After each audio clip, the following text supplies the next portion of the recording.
Horor dan thriller mungkin gak akan bisa dipisahkan ya, yang mana memang kalau film horor selalu ada thrillernya, tapi juga film thriller selalu ada horornya juga. Setelah gue baca-baca komen kalian, kok banyak yang bilang mendingan dipisahin aja ya bang.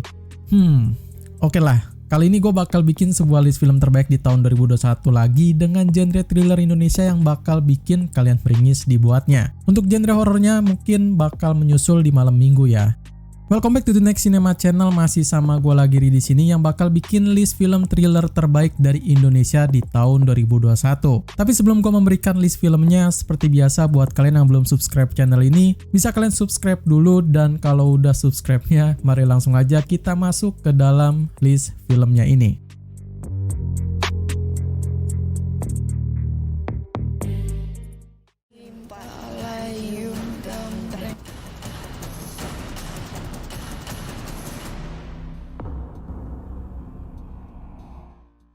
Om Pimpa. Judul yang sama seperti permainan masa kecil yaitu Om Pimpa ini bakal menjadi sebuah tema horor yang mengisahkan tentang sekelompok remaja yang harus bisa survive dalam sebuah permainan yang juga berbahaya. Kisah yang mungkin bisa gue bilang out of the box ini bakal membuat para penontonnya sendiri merinding ya. Pasalnya temanya ini sering banget kita lihat sehari-hari men. Penulis serta sutradaranya membuat film ini sehoror mungkin, namun karena memang dari segi cast dan pendapat gue soal pengambilan gambarnya agak kurang, jadi gue cuma bisa taruh di urutan terakhir dengan rating 7,5 di IMDb serta bakal di label di atas 17 tahun.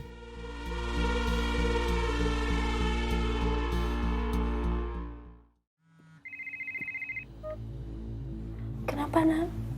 Gue mau keluar dari The Light, Tara. Tapi kita harus bareng. A World Without.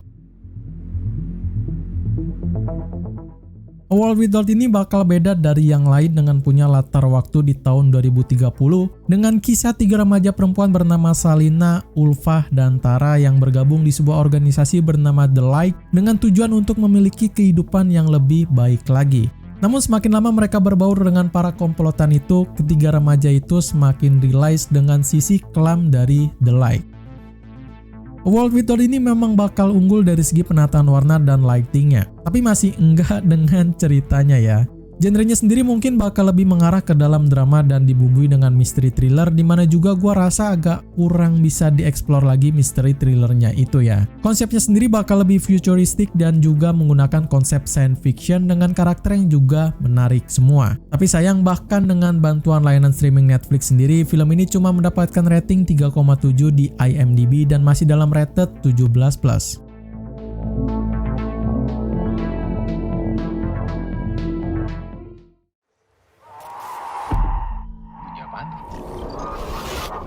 Stel, sayang, kamu gak apa-apa? Yo, tolong aku, yo. Fit Kill. Fit Kill ini berkisah pada seorang perempuan bernama Stella dan dua temannya yang memutuskan untuk menghabiskan masa liburan di sebuah villa. Pada suatu malam, Stella menghubungi tunangannya bernama Theo melalui sebuah video call, dan pada saat itulah Theo melihat ada orang asing masuk ke kamarnya Stella membawa sebilah pisau dan terlihat ingin mengancam Stella itu. Awal mula dari teror pun dimulai dengan hanya sebuah video call yang sangat menyeramkan. Ini mungkin adalah salah satu film yang memang the real thriller, tapi memang cuma dari segi konsepnya aja ya. Kalau kalian nonton, mungkin bakal agak dibuat kecewa gimana gitu. Gue rasa cukup menyayangkan sih sebuah film kayak gini harus ditayangin di bioskop. Menurut gue ditayangin di layanan streaming aja udah cukup kok. Untuk film yang masih tergolong baru ini masih belum mendapatkan rating di IMDb, tapi dari segi penayangannya sendiri terjual sampai lebih 10.000 penonton dengan label film yang tentu di 17+.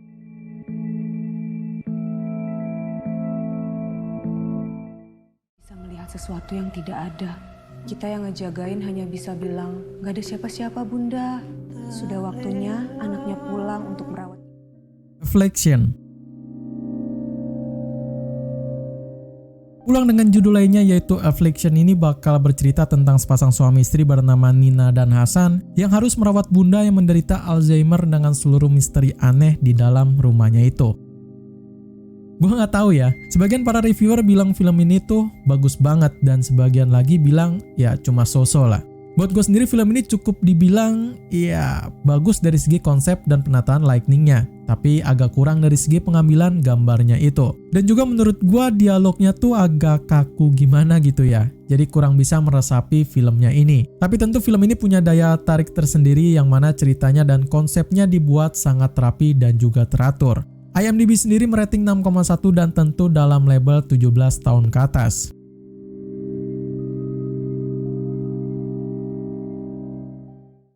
Gue bakal percaya sesuatu yang gak masuk akal. Tapi gue yakin sama apa yang gue lihat. Ini ada hubungannya sama apa yang gue alamin. Aku lupa, aku luka. Kisah mengerikan tentang Aku Lupa, Aku Luka ini berawal dari gadis bernama Laura yang mencoba untuk mencari identitas dirinya setelah mengalami hal tragis dalam pendakian di gunung. Dibantu dengan laki-laki yang ia temui di jalan setapak bernama Ray, ia mencoba untuk melarikan diri dari pembunuhan yang mengejarnya itu. Konsep yang fresh bakal datang dari Click Film Originals yang memang di tahun 2021 kemarin mereka cukup agresif ya membuat film-film genre horor dan juga thriller. Kali ini bakal ada dalam sebuah tema pembunuhan di dalam sebuah hutan yang lebat dan juga sepi, di mana sinematografinya juga sungguh sangat keren banget dan rugi banget kalau kalian belum pernah nonton film ini. Bisa cek aja di layanan streaming Click Film untuk bisa kalian tonton. IMDb sendiri belum ada yang merating film ini, tapi tentu buat gue sendiri film ini cukup seru dengan labelnya yang safe untuk film thriller di 13 tahun ke atas.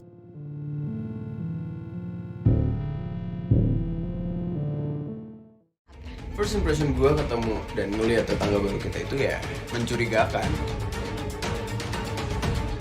Gue yakin mereka pasti bakal nyerang ke sini ntar. The Watcher. The Watcher ini bakal berkisah tentang sebuah kehidupan romansa remaja anak muda dari Krishna dan Tiara yang perlahan menyeretnya ke dalam sebuah masalah yang cukup besar ketika sebuah kasus penculikan telah mereka saksikan sendiri. Konsep yang beda bakal diterapkan di film ini. Biasanya memang thriller dibumbui dengan nuansa horor dan misteri, tapi untuk film ini malah dibumbui oleh nuansa lucu, unik, serta ada sedikit dari aura mencekamnya juga. Semuanya bakal dibuat dengan porsi yang sama dan juga sama rata. Dialog dalam film ini pun cukup seru dengan cerita dari kisah penculikan yang memang bakal bikin para penontonnya yang juga tegang. Serta para pemerannya pun bakal diperankan oleh para anak muda yang memang lagi famous di film-film Indonesia. Disney Plus Hotstar sendiri bakal menayangkannya di layanan streamingnya dengan rating 6,1 di IMDb dan juga masih safe dengan label 13 tahun ke atas.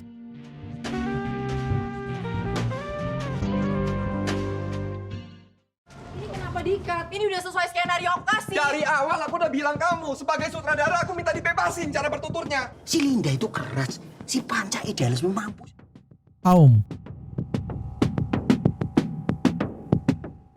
menceritakan pada sebuah kisah dari pemuda cerdas dan seorang aktivis bernama Satria yang mencoba menyuarakan penderitaan rakyat kecil yang hidup tertindas. Ceritanya sendiri, ia akan mencoba untuk terus memperjuangkan kebebasan yang selama ini dibungkam oleh pihak tak bertanggung jawab.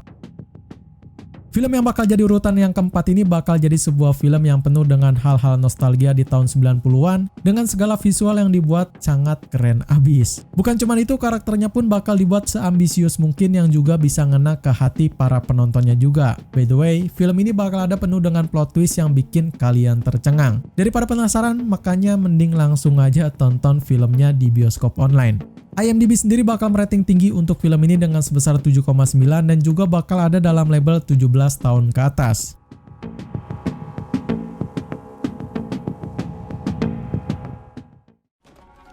Housekeeper villa yang gue tempatin sekarang ini.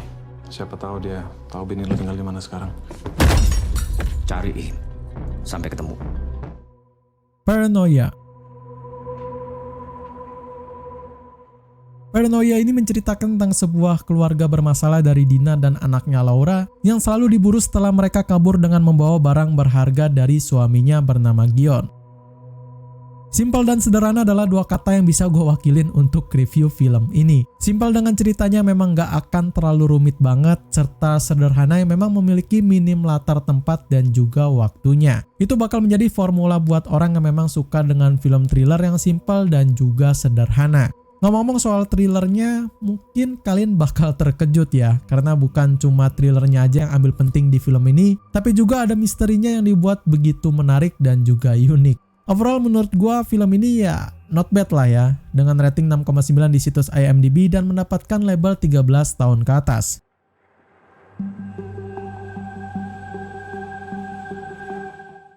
Bilang kamu percaya sama dia. Dulu juga kamu ngomongnya begitu. Dan ternyata beneran kan kamu punya selingkuhan? Cuman 1 kali, Sher. Sekali. Reputasi kamu sudah cacat.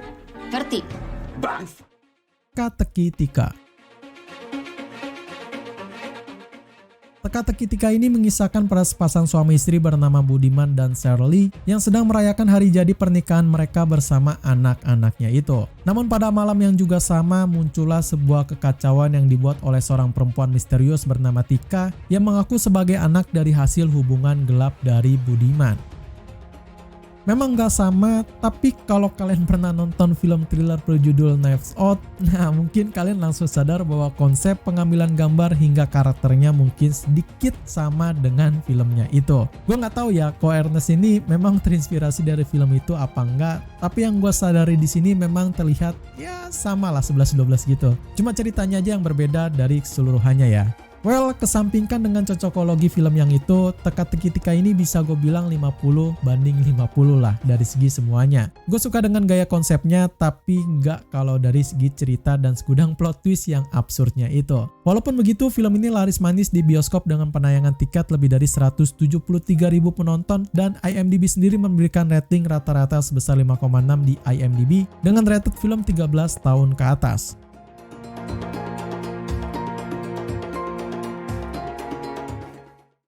Culik dan disekap di sini. Untuk menebus dosa-dosa kamu. Dosa apa? Kamu gak punya dosa apapun yang udah kamu lakukan. I Will Survive. I Will Survive ini memang bakal jadi 3 bagian dari film yang berkesinambungan dengan cerita dari sebuah broken marriage dan tragedi yang menimpanya dan sebuah penculikan yang juga mengerikan. Kisahnya ini bakal beda dari beberapa film yang lainnya juga. Bukan cuma ada satu film, tapi dibagi menjadi 3 men. Mungkin ini adalah salah satu film yang terunik yang pernah gua tonton di tahun 2021 kemarin. Thrillernya sungguh sangat dapet banget dengan dibumbui dengan drama yang tentu bakal dibuat juga darker. Lalu untuk ceritanya sendiri bakal dibuat menjadi 3 bagian dan semua bagiannya pun punya porsinya masing-masing. Kalau kalian penasaran bisa kalian tonton aja langsung di layanan streaming Klik Film. Dengan penuh pertimbangan, gua rasa I Will dan Survive ini pantas mendapatkan urutan pertama dari list film thriller versi gua yang juga mendapatkan rating tertinggi di IMDb, serta juga mendapatkan label yang bervariasi dari 13+, 17+, sampai 21 tahun plus atau 21 tahun ke atas.